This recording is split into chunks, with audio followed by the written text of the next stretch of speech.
जय हिंद। आज जो क्लास चलेंगे क्लास 10th का संस्कृत पाठ से हैं, संस्कृत पुस्तक से हैं और पाठ का नाम है नीति। पाठ जो है सप्तमा पाठ नीति श्लोका, सप्तमा पाठ नीति श्लोका से हम चलेंगे। तो हम चलेंगे संस्कृत में आपका जो नीति श्लोका पाठ है उसके अनुवाद के साथ साथ इनका जो सारांश दिया है उनको लेते हुए हम आगे बढ़ेंगे। तो हम जो बोर्ड पे आप लोग देख रहे हैं कि बोर्ड पे कुछ दिए हुए हैं, आपको लिखा हुआ है ये जो आपका सारांश से है और इस सारांश के आगे मैं श्लोक दूंगा, मतलब श्लोक जो आपका होगा वो होंगे। फिलहाल हम अगर जो संस्कृत की बात करें तो संस्कृत की जटिलता के कारण बहुत से सारे स्टूडेंट नहीं पढ़ पाते हैं। अगर जो संस्कृत की जटिलता से सुगम में लाना है तो हमें मेहनत करना सीखना पड़ेगा। आज हम वही मेहनत करेंगे, आज हम वही मेहनत करेंगे। तो चलिए हमारे साथ साथ संस्कृत को सरल और सुगम बनाने के लिए आपको बोलना पड़ेगा पीछे से या साथ साथ बोलना पड़ेगा अगर जो आपको थोड़ा कठिनाई हो रहे हैं तो, अन्यथा आप समझते ही हैं ये जो वीडियो है क्लास 10th के हैं, वर्ग दशम का है। तो हम चलते हैं नीति श्लोका पाठ का सारांश से चलते हैं। तो क्या लिखा हुआ है सबसे पहले तो मैं देख लूँ क्या है। अयम पाठ सुप्रसिद्ध ग्रंथ उद्योग देखिए यहाँ पर देखिए तोड़िए अब आप। उद्योग पर्वणः अंश विशेष अध्याय त्रिशंत और चत्वारिशंत रुपया विदुर नीते संकलिता। ये छोटा है, युद्धम छोटा है, आसनम छोटा है, प्राप्य छोटा है, धृतराष्ट्रो एक ही साथ हो जाएगा, मंत्री परवरम छोटा ही है, विदुरम छोटा ही है। आपको जो स्वचितस्य शांतये कांचित प्रसन्नम नीति विषयकान पृच्छति तेषाम समुचित मुक्तरम। आगे चलते हैं विधिरो। ये आसान सब वर्ड मतलब शब्दार्थ हैं, कहीं से कोई कठिन नहीं है तो हम डायरेक्ट ही चलेंगे।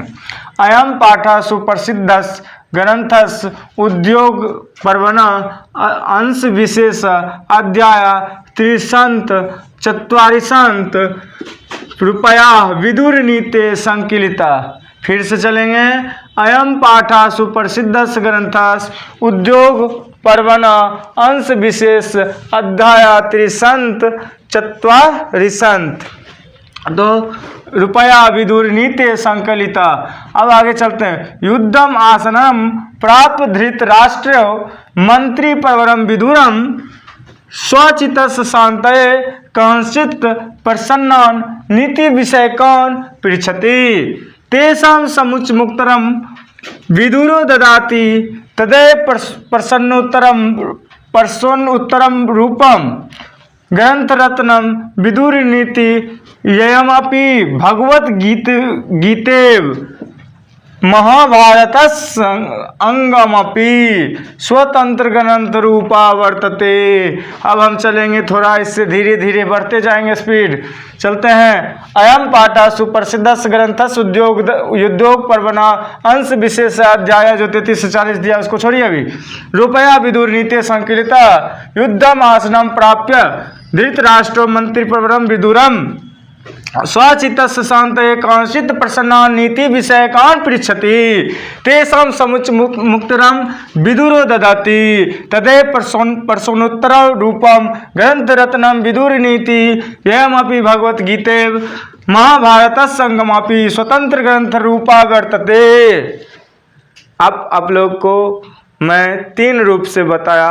क्या बताया? एक स्लो मोशन में ना, उससे थोड़ा फास्ट और उससे भी थोड़ा फास्ट, तीनों में मैंने दिया। अब इसका शब्दार्थ हिंदी करना है। क्लियर? चलते हैं। क्या कह रहा? अयम पाठ अर्थ क्या होता है इस पाठ। सुप्रसिद्ध को होगा सुप्रसिद्ध ग्रंथ, ग्रंथस मतलब सुप्रसिद्ध ग्रंथ मतलब कौन है सुप्रसिद्ध ग्रंथ? महाभारत है। कौन है?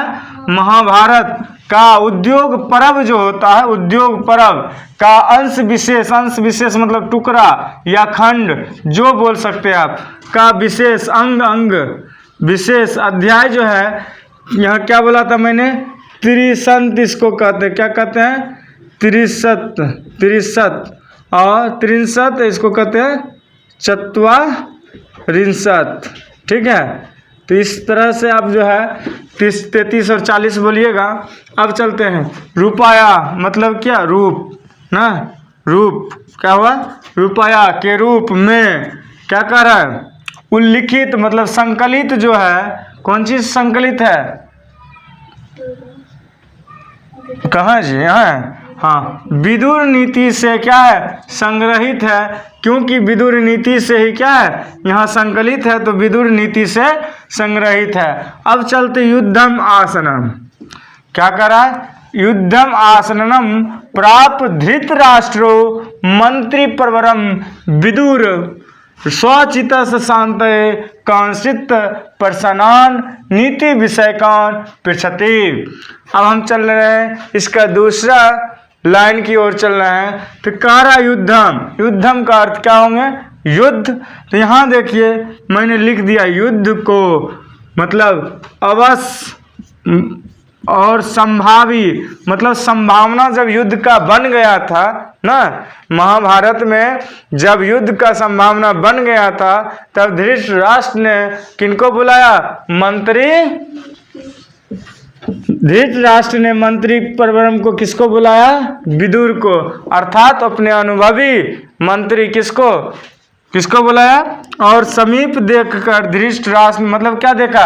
अवश्य मतलब अवश्य होंगे महाभारत, और संभावना बन रहा था कि महाभारत होंगे। तब अपने समीप बुलाए किनको?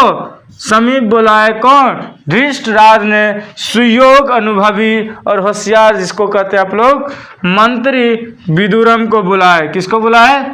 विदुरम को। और स्वचितास मतलब अपने चित्त अपना मन की शांति के लिए, अपने मन की शांति के लिए क्या किया? मन शांति के लिए क्वेश्चन करना शुरू कर दिए। के लिए क्या किए? नीति विषय से संबंधित। किससे? नीति विषय से संबंधित क्या किया उन्होंने? कुछ प्रश्नान पृछति मतलब प्रश्न पूछते हैं। अब क्या पूछते हैं वो हम इसमें नहीं है, लेकिन ये बता रहा है कि ये जो पूछने वाला जो पूछा जो गया है, ये प्रश्न जो पूछते हैं वही जो निकल गया है, उसी को मैं क्या कहता हूँ? विदुर नीति कहता हूँ। तेसाम समुचितम उत्तरम विदुरो ददाति। और सभी क्वेश्चन को वे विदुर जो थे क्या दिए? उत्तर दिए, जो मैंने आगे दे दिया हूँ। उनका उचित उत्तर विदुर देते हैं। तदेव प्रसन्नोत रूपम ग्रंथ रत्नम विदुर नीति। यही जो प्रश्न उत्तर जो दिए कौन? विदुर नीति। वही प्रश्न उत्तर जो विदुर दिए वो ग्रंथ रत्न कहाँ है जी? हाँ, ग्रंथ रत्न के नाम से, विदुर नीति के नाम से क्या हो गया? संकलित हो गया। क्या हो गया? विदुर नीति के नाम से संकलित हो गया। एवमपि भगवत गीते महाभारत संगमपि स्वतंत्र ग्रंथ रूपा वर्तते। कह रहा है यह भी भागवत गीते के तरह, किसके तरह? भागवत गीता की ही तरह क्या हो गए? भागवत गीता की तरह महाभारत क्या करा? महाभारत के एक अंग भी हैं। जो जिस तरह से महाभारत जो है स्वतंत्र ग्रंथ रूप में बरतते हैं, उसी तरह जो है इसे भी क्या हुआ? स्वतंत्र रूप में क्या कर दिया गया? संकलित कर दिया गया। क्या कर दिया गया? स्वतंत्र रूप में संकलित कर दिया गया, मतलब लिखा गया। फिर चलिए, अयम पाठा सुप्रसिद्धस ग्रंथस उद्योग पर्वना अंश विशेषा। अध्याय जितना है उतना रुपया विदुर नीति संकलित। अब कह रहा है इस पाठ में सुप्रसिद्ध क्या करा है? सुप्रसिद्ध महाभारत का जो उद्योग पर्व था उसका अंश विशेष लिया गया है। क्या लिया गया है? अंश विशेष लिया गया है। और यह पाठ जो लिया गया उसमें जो अध्याय था महाभारत का वो कितना था? 30 और 40 था। 30-40 था जी, 30 और 40 से लिया गया है ना। तो हम क्या करेंगे?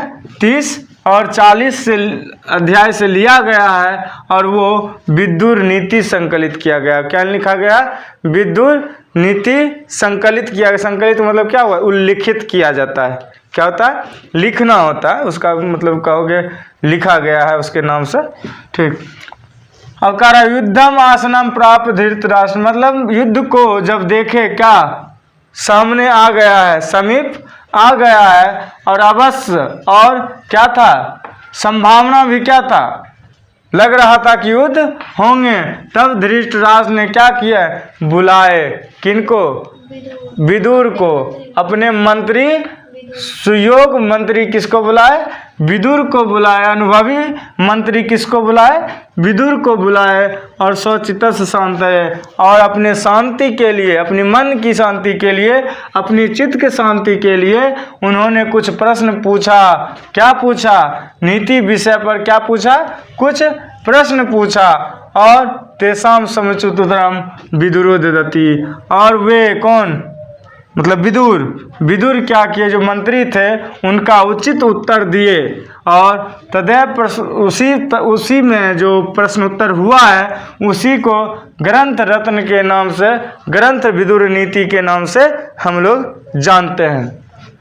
एवं भगवत गीते, मतलब जिस तरह भगवत गीता है यह भी उसी तरह है। यह भी भगवत गीता की तरह ही है, महाभारत के एक अंग भी है। एक अंग रहते हुए भी स्वतंत्र ग्रंथ रूप में क्या कर दिया गया? यह माना गया है। क्या माना गया है? स्वतंत्र ग्रंथ के रूप में माना गया। चलते हैं, पीछे तो सारांश थे, अभी हम चलेंगे श्लोक में। श्लोक में बोलना है, हर हाल में बोलना है, ठीक है। श्लोक में जो है आप लोग का श्लोक से ही बहुत सारे क्वेश्चन भी रहते हैं, कुछ सारांश से भी रहते हैं, तो हम अभी चलेंगे। लेकिन सबसे पहले मैं क्या कहा कि सबसे पहले उसको तोड़ने, अगर जो लगे कि बड़े हैं, बड़े शब्दार्थ हैं, बड़े सेंटेंस की ओर जा रहे हैं, तो उस शब्द को क्या कर दीजिए? तोड़िए, संधि विच्छेद कर लीजिए अपने ब्रेन से। अब देखिए, पहले देखिए, इसमें ऐसा कोई नहीं है जो बड़ा दिख रहा है, लेकिन संस्कृत है, थोड़ा देख लेते हैं। यस कृत्यम नो विघंति, ठीक है। शीतम, शीतम के बाद हर्षुकार लगा दिया तो शीतम उष्णम हो गया, ठीक है। शीतम उष्णम भयम रति अस्मृधि अस्मृधवा, अस्मृधि अस्मृधिर्वा। बस यही होगा, आपको लगा जटिल है, बाकी सब तुमको हल्का ही लग रहा है। क्लियर है? बोल दोगे ना? प्रभात शुरू करना, बोलना, तू भी बोलना है, ठीक है। चलते हैं। यस कीर्तयम नो विघंति शीतम उष्णम भयम रति अस्मृधि अस्मृधिर्वा सौ वै पंडित उच्यते। फिर से मैं चलूँगा। यस कीर्त्यम नो विघंति शीतम उष्णम भयम रति अस्मृधि अस्मृधिर्वा सौ वै पंडित उच्यते। फिर से चलूँ? चलते हैं। यस कीर्त्यम नो विघंति शीतम उष्णम भयम रति अस्मृधि अस्मृधिर्वा सौ वै पंडित उच्यते। अब हम चलेंगे। यस कीर्त्यम नो विघंति शीतम उष्णम भयम रति, अर्थात जिसके कार्य में, जिसके कार्य में नो विघ्न आता है, नो बाधा आता है, और ना क्या होता है, शीत उष्ण मतलब ठंडी गर्मी जिसको कहते हैं, शीत न और उष्ण ठंडी गर्मी जिसको कहते हैं, ना भय आता है ना डर आता है। क्या आता है? जिसके कार्य में शीत गर्मी भय डर तथा अस्मृद्धि अस्मृद्धिवा, अस्मृद्धि में सुख, अस्मृद्धिवा मतलब दुख, तो सुख दुख ये हो गया। तो सुख दुख सवे पंडित उच्चते, और ये तो बाधा जो था विघ्नंती था वो बाधा नहीं करते हैं, वही क्या होते हैं व्यक्ति, क्या होते हैं जी व्यक्ति, पंडित कहलाते हैं, पंडित हैं या पंडित होते हैं। यस्य कीर्त्यम नो विघंति शीतमुष्णम भयम रति अस्मृद्ध अस्मृद्धि वाचो वै पंडिता उच्यते। क्या मैंने बोला? यस्य कीर्त्यम नो विघंति शीतमुष्णम भयम रति अस्मृद्धि अस्मृद्धवा सौ वै पंडित उच्यते। जिस व्यक्ति में या जिसके कार्य में न शीत न उष्ण न भय न डर तथा साथ ही साथ सुख दुख बाधा न डाले, वही व्यक्ति पंडित हैं। आजकल के स्टूडेंट को देखते हैं, थोड़ी सी बात होती है तो टाइम देखते हैं, सर 6 बज गया है, अभी तक भी स्टूडेंट नहीं आया है, टाइम तो 6 बजे का है।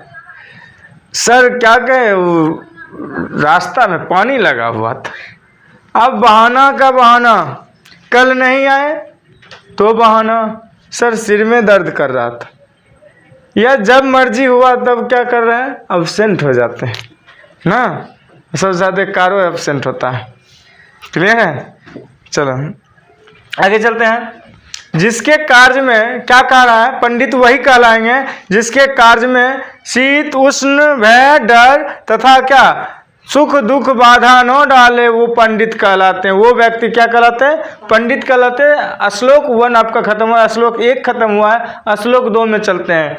तत्वज्ञ सर्वभूतानाम योगज्ञ सर्वकामनाम उपायोग्य मनुष्यानाम नरा पंडित उच्यते। तत्वज्ञ सर्वभूतानाम योग्य सर्वकर्मणाम उपायोग्य मनुष्यानाम नरा पंडित उच्यते।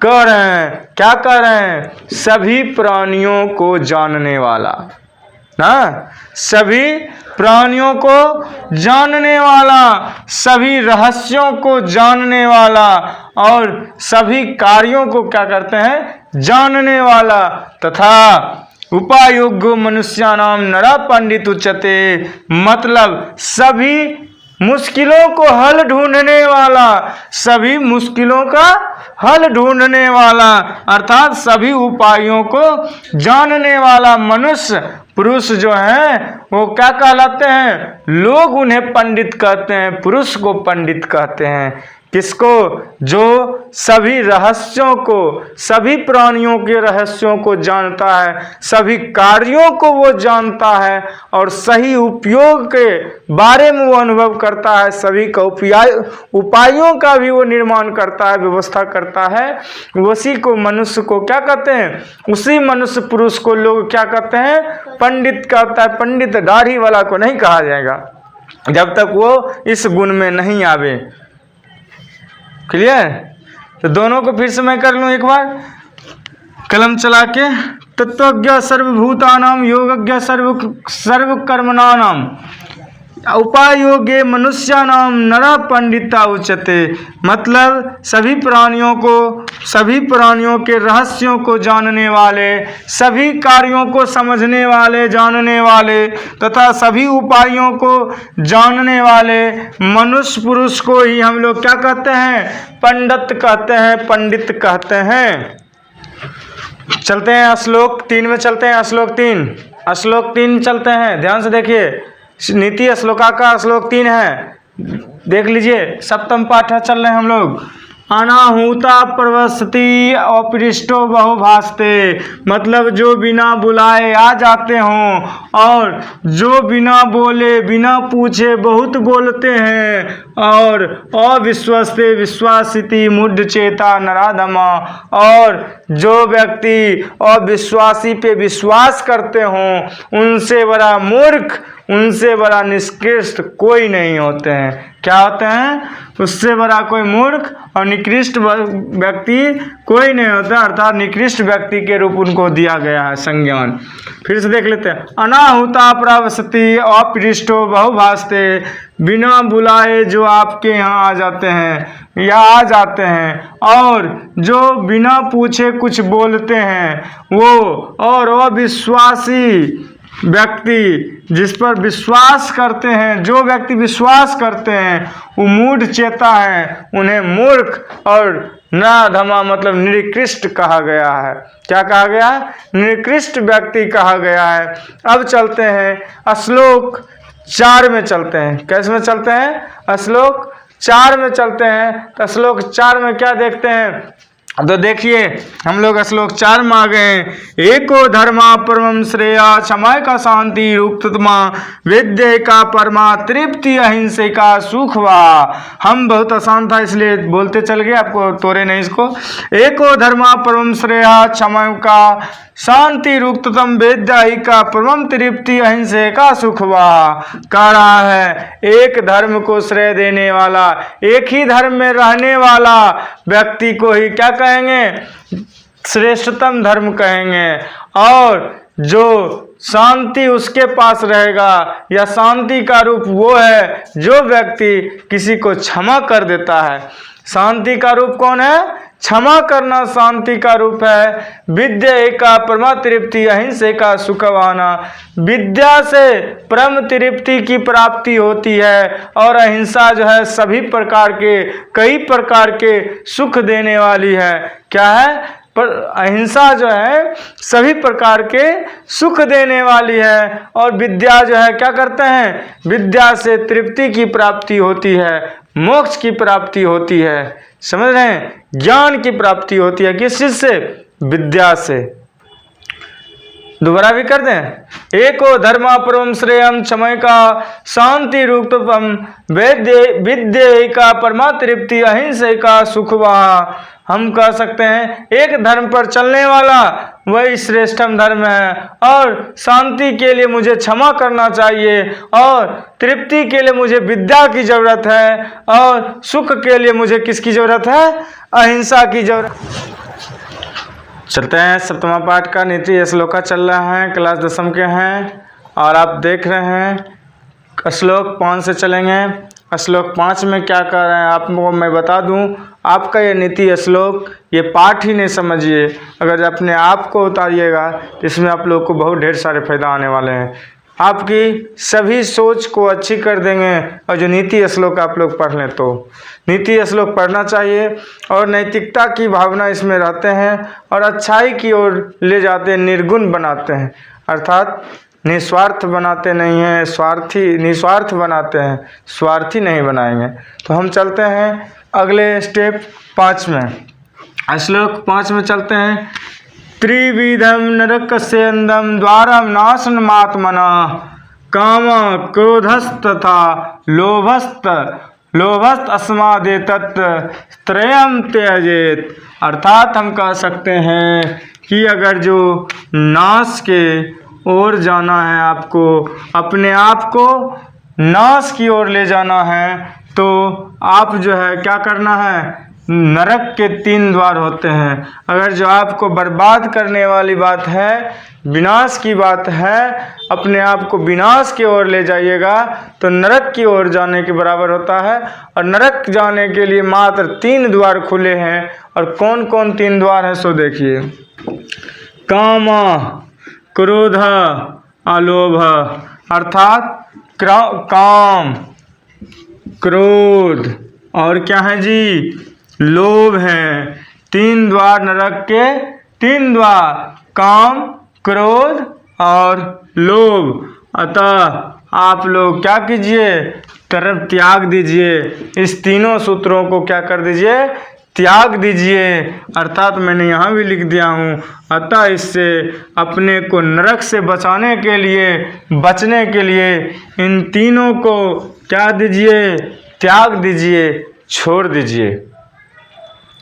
फिर से एक बार चलूँगा। त्रिविधम नरकस्येदम द्वारम नाशनमात्मना काम क्रोधस्तथा लोभस्तस्मादेतत् त्रयं त्यजेत।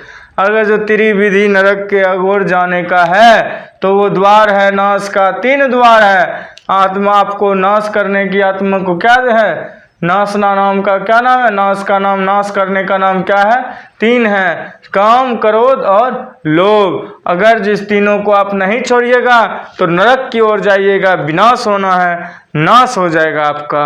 आगे चलते हैं, ज़्यादा समय नहीं लूँगा। श्लोक 6 चलता हूँ।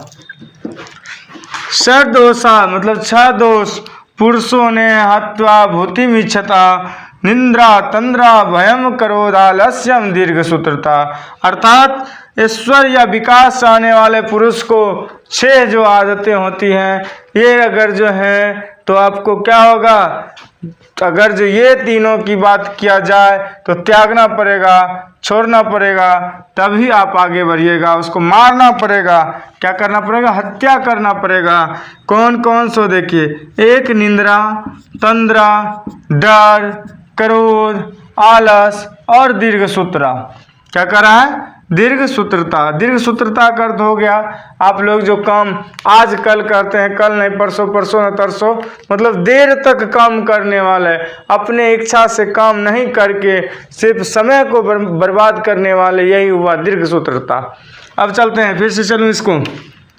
सदोषा पुरुषेश ने हत्या भूतिमिच्छता निंद्रा तंद्रा भयम क्रोधालस्यम दीर्घ सूत्रता। अब चलते हैं, ईश्वर या विकास चाहने वाले पुरुष को निंद्रा तंद्रा भयम क्रोध आलस और दीर्घ सूत्रता, इन 6 दोषों को क्या कर देना चाहिए, त्याग देना चाहिए, दूर कर देना चाहिए। तभी जाकर आप ईश्वर और विकास और विकसित और एक योग पुरुष बन सकते हैं। श्लोक 7 का क्या संस्कृत है और इसका क्या अर्थ आ रहे हैं, ये दोनों देखें। नीति श्लोक 7 है और श्लोक 7 में देखेंगे क्या कह रहे हैं। सक्तेन रक्षते धर्मो विद्या योगेन रक्षते मिर्जा रक्षते रूपम कूलम वीरतेन रक्षते। सत्येन रक्षते धर्मो विद्या योगेन रक्षते मिर्जा रक्षते रूपम कूलम वीरतेन रक्षते वीरतेन रक्षते। अर्थात सत्य से किसका रक्षा होते हैं, धर्म की रक्षा होते हैं, और लगातार अभ्यास से, लगातार योग से विद्या की रक्षा होती है।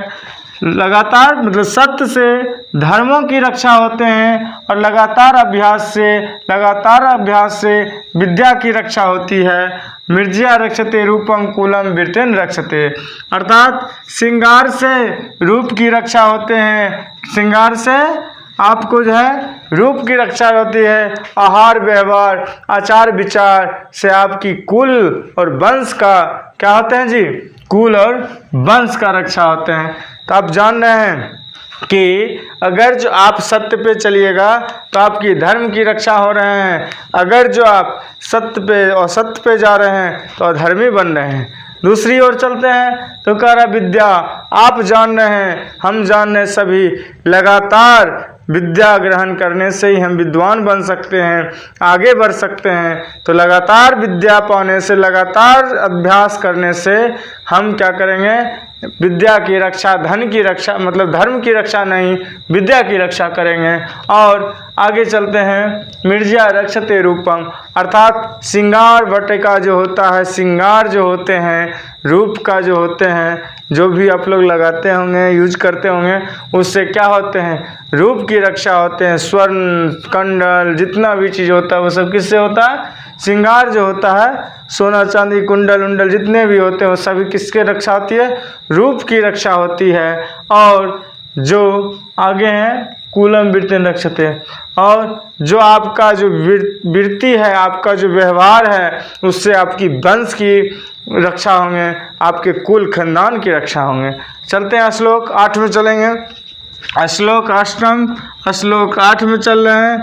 सुलभा पुरुषा राजन सततम प्रियवादिना अप्रियस्तु पथ्यस वक्ता श्रोता च दुर्लभा।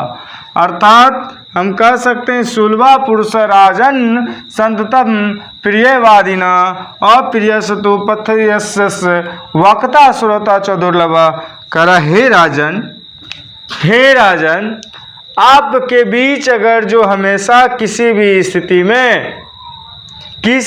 स्थिति में मधुर बोलने वाला अगर जो रहे, प्रिय बोलने वाला, समझ रहे हैं ना, प्रिय बोलने वाला, प्रिय कहने वाला, अगर जो आपके सामने में रहे तो वो समझ जाइए आपके हितकारी के लिए नहीं है, वो आपका क्या है, दुर्लभ है। क्या है, आपका दुर्लभ है। अर्थात ये कह सकते हैं प्रिय बोलने वाला और प्रिय सुनने वाला आपके किसी भी स्थिति में नो बदलें तो आपका क्या होगा, वो दुर्लभ है, वो आपके लिए प्रिय नहीं होंगे। क्या होंगे, वो आपका प्रिय नहीं होंगे। आप देखते होंगे गांव में या समाज में अपने दोस्तों को, जो व्यक्ति सही से डायरेक्ट आपके सामने में बोल देते हैं उसको आप कह देते हैं कि वो व्यक्ति ठीक है, आप उस पर विश्वास भी करते हैं। लेकिन जो देखते होंगे कि आपको नहीं कह के आपके यहाँ ठीक है, हाँ ठीक है कहा और कहीं दूसरे जगह आपकी बुराइयां, पीठ पीछे बुराइयां करने लगे, वो व्यक्ति बहुत खतरनाक होता है। उससे बच के रहना चाहिए, आपके हित के लिए नहीं है, उनसे दूर रहिए क्योंकि वो आपका दुश्मन की तरह है। फिर चलूँ, सुलभा पुरुषा राजन सततम प्रियवादिना अप्रिय सतु पथे वक्ता श्रोता च दुर्लभा। अगर जो आपको रास्ते में ज़िंदगी में जीने में अगर जो ऐसी घटना घटते हों, प्रिय बोलने वाले हर वक्त आपको पथ पर मिलते रहे और सुनने वाले भी डायरेक्ट आपको, अगर जो आप प्रिय भी बोल रहे हैं उसका जवाब गलत है, आप गलत बोल रहे हैं, वो अगर जो आपको डायरेक्ट नहीं बोला है, इसका समझिए कि वो दोस्त आपका या वो अपना हो या कोई पराये हो, वो बहुत खतरनाक है, उससे बच के रहिए। श्लोक 9 में 9वां श्लोक है। श्लोक पहले पढ़ लें, उसके बाद इसका अर्थ के बारे में सोचेंगे। करा पूजनिया महाभागा पुण्याश्च गृह दीप्तया स्त्रिया श्रेयो गृह स्योक्त अस्तमाद्रक्षया विशेषता। अर्थात पूजनिया महाभागा पुण्याश्च गृह दीप्तया स्त्रिया श्रेयो गृह स्योक्त, ये स्योक्त देखिए यहाँ अब तोड़ना पड़ेगा आपको। देखिए गृह स्योक्त आस्त अस्माद रक्षया विशेषता, इसमें गृह संयुक्त आस्त अस्तमाद रक्षा। ठीक है, आप चलते हैं। पूजनया महाभागा पुण्यासस् च गृह दीप्तया स्त्री श्रियो गृह संयुक्त आस्तस्त्रमाद रक्षया विशेषता। हम कह सकते हैं पूजने वाले स्त्री, पूजा पाठ करने वाले स्त्री, महाभाग पुण्याश्च, जो वो महाभाग जो हैं पुण्य करने वाले हैं, जो घर में दीप जलाने वाले हैं, जो हमारे घर को क्या करने हैं, ऐश्वर्य पहुंचाने वाले हैं, उनको उन स्त्रियों को क्या करना है कि पूजनीय स्त्रियों को पूजनीय होती है, पूजा होती है। श्रेयो गृह संयुक्त शास्त्र माद्रक्षया विशेषता, उन स्त्रियों को उनकी क्या होना चाहिए, विशेष रूप से रक्षा होनी चाहिए। उन स्त्रियों को विशेष रूप से क्या करना चाहिए, रक्षा होनी चाहिए, पूजा करनी चाहिए, रक्षा करनी चाहिए विशेष रूप से। उसमें भी चलते हैं श्लोक 10 में चलेंगे। श्लोक 10 में चलते हैं। अकीर्त्यम विनयो हंति हंत्यनंतम पराक्रम हंति नित्यम क्षमा क्रोध मामचरो हनंत्य लक्षणम। अकीर्त्यम विनयो हंति हंत्यनर्थम पराक्रम हंति नित्यम क्षमा क्रोध मामचरो हंत्य लक्षणम। हम कह रहे हैं अपयश विनय को नाश करता है। अपयश क्या करता है, विनय को नाश करता है। और जो है अनर्थ जो होता है पराक्रम को नाश करता है। अनर्थ जब कीजिएगा तो क्या होगा, पराक्रम को नाश करता है। और क्षमा जो है किसका नाश करता है, क्रोध का नाश करता है। और कुलक्षण जो होता है, जो कुलक्षण होता है, आप लोग को जो आचार विचार गड़बड़ होते हैं वही कुलक्षण होते हैं। उस लक्षण से आपका व्यवहार का क्या होता है, व्यवहार का क्या होता है, क्रोध मतलब अंत होता है, मरण मृत्यु होता है या नाश होता है। फिर से चलूँ। अकीर्त्यम विनयो हंति अनर्थम पराक्रमा हंति नित्यम क्षमा क्रोध ममचारो हंति लक्षणम। मतलब अपयश से विनय का नाश और अनर्थ से पराक्रम का नाश, क्षमा से क्रोध का नाश और कुलक्षण से आपका व्यवहार का नाश होता है। हर वक्त आप ये समझ चलिएगा इन लक्षणों से सही रूप से आप लोग ध्यान दे के इस पर कायम कीजिए। नीति श्लोक जितने भी हैं अपने जीवन में दर्पण के तरह उतारने की तरह आमने सामने उतारने की आवश्यकता होती है। तो चलते चलते जय हिंद।